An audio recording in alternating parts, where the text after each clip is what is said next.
YouTube, what's up? Coming at you with another project today. This is a Razor Pocket Mod scooter, and this is the Bella edition. Bella meaning that it's pink, so I take what I can get. I actually bought this from a local, I don't know if he's homeless, but homeless guy. He comes around, he scraps stuff. Anyway, long story short, I bought it for 20 bucks. All it needed was a set of batteries because there's no batteries currently in it.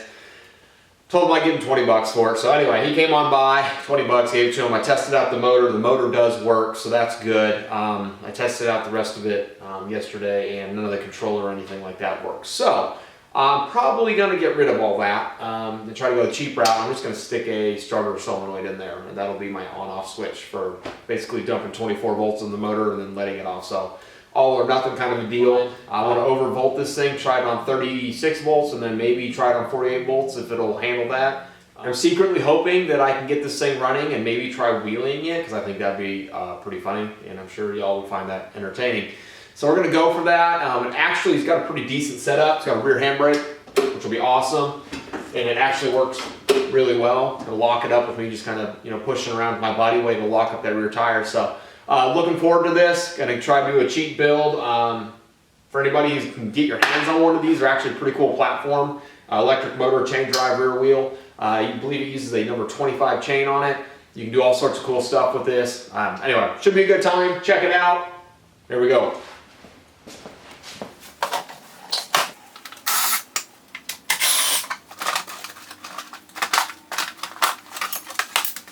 Alright guys, here's a quick little look of the scooter now that I've got the kind of cover pulled off. Here are the leads, positive and negative, right to the DC motor here. Somebody's already cut that connector off, I'm assuming because the controller itself was bad. Originally it would have plugged in that connector right there. Yellow and blue wire is the output from the controller. Anyway, controller's bad. I'm going to be getting rid of that.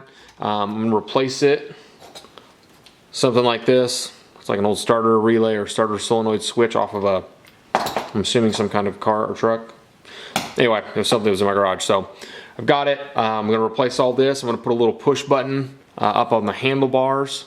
That'll control on-off power to this, and that'll give me battery power for my battery straight down to my motor. That's the plan.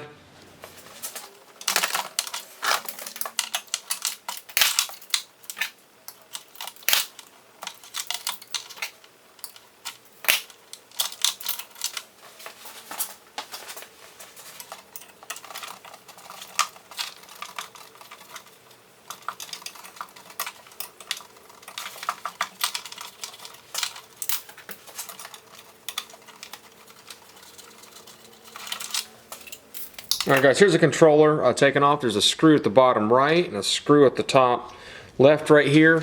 I'm going to pull the screws out. You have to cut off a couple of zip ties holding on the connectors to the frame and holding the connectors together. Anyway, undo all those.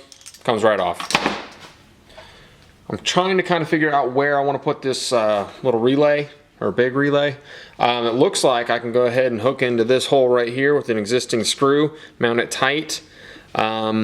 I may have to tap another hole or possibly weld that bracket in place. I want to make sure that this isn't moving anywhere, being as I'm going to have 24 volts from those batteries running through it. I don't want that arcing anywhere on the frame or anything like that. But anyway, it looks like that's going to be a fairly decent mounting spot for it. Keep it in the same spot the controller was, and maybe use some of the existing wiring here to kind of help me out, save me some time. So.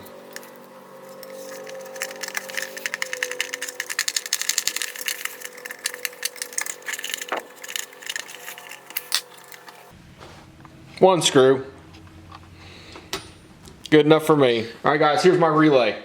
The way this relay works, get your positive set up. I'm going to go and clip that onto this pole over or post over on this side. I've got my negative right here.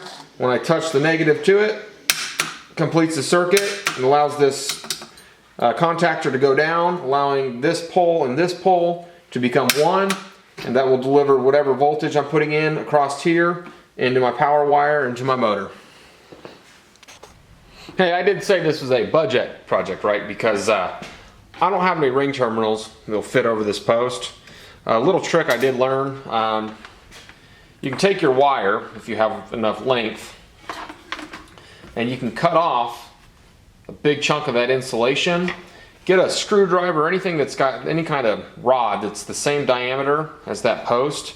You can actually take the copper wiring, wrap around the screwdriver, and twist it, and create a little terminal ring of your own.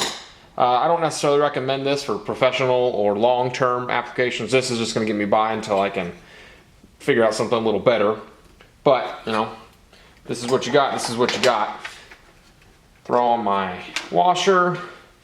Throw on the nut.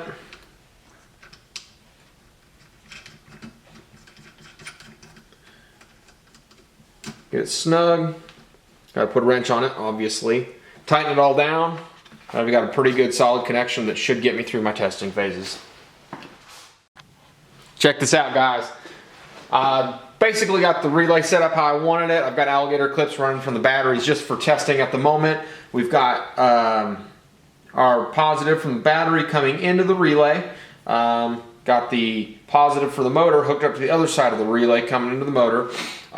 Here's our negative from the battery, and this is the negative from the motor. I'm just doing that again for testing at the moment.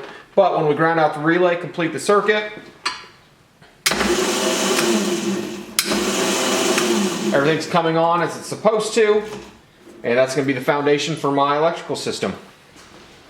So, I've got everything hooked up with alligator clips on how I'm planning on running it. I just have alligator clips because I haven't soldered anything in yet. I was testing this twist grip up here, see if I could use that as my on-off switch to control the relay. Looks like I'm going to be able to. Pretty excited about that because that's going to save me some money. Always a good thing. As I said, I've just got wires everywhere just to test out and make sure my theory is going to work, and check this out.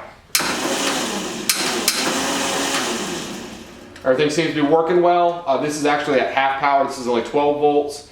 Again, I'm going to plan on putting on at least 24 because that's the stock power. Maybe overvolt it to 36, see what it does. But hey, for a day of testing, this is looking pretty promising. Anyway, stay tuned.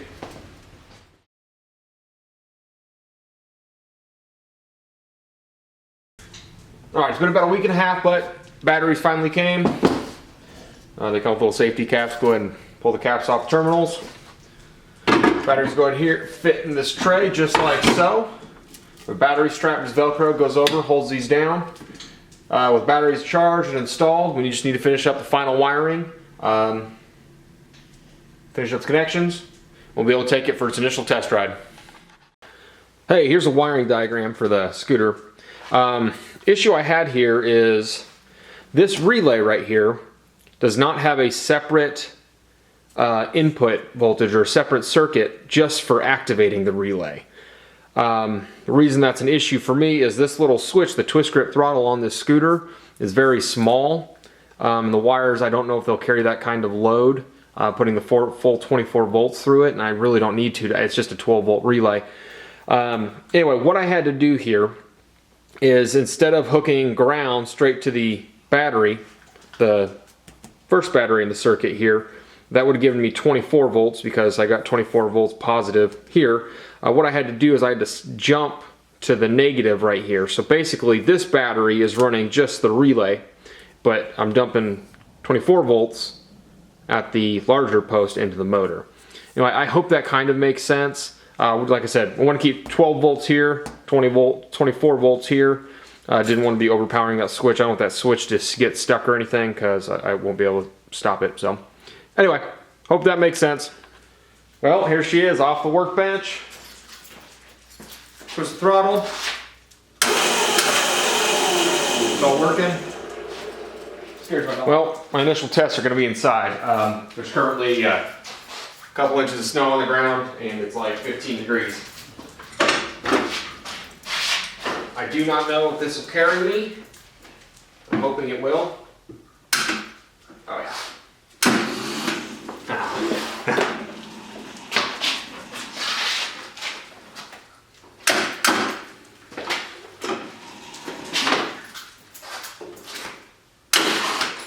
Ooh, kind of does burn out.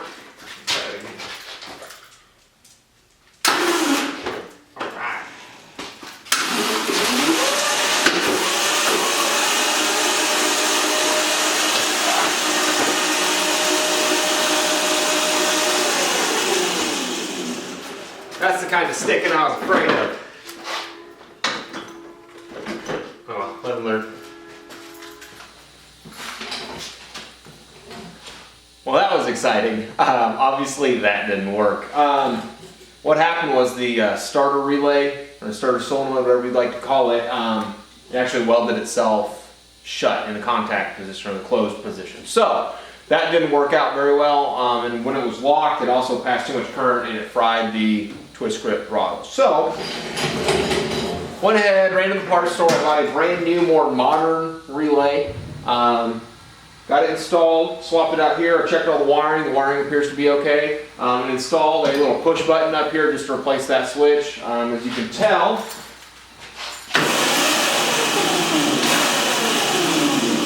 it's up and running again.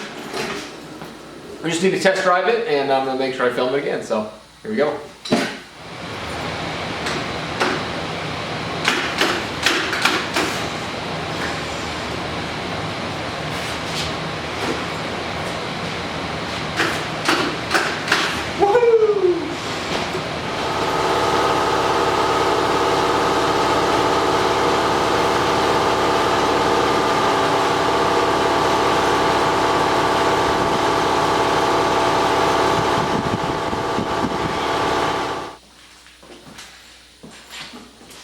All right, 24 volt stock speed. Hey, it runs pretty good for being what it is. Like I was saying, I wanted to overvolt this thing, kind of see what it could do. So I went ahead, pulled an extra battery out of one of my bikes, my motorcycles, and I'm gonna hook it up in series. I have 3 batteries, 12 volts each, running at a total of 36 volts. Here we go. 36 volts is wired up. This is what it looks like now.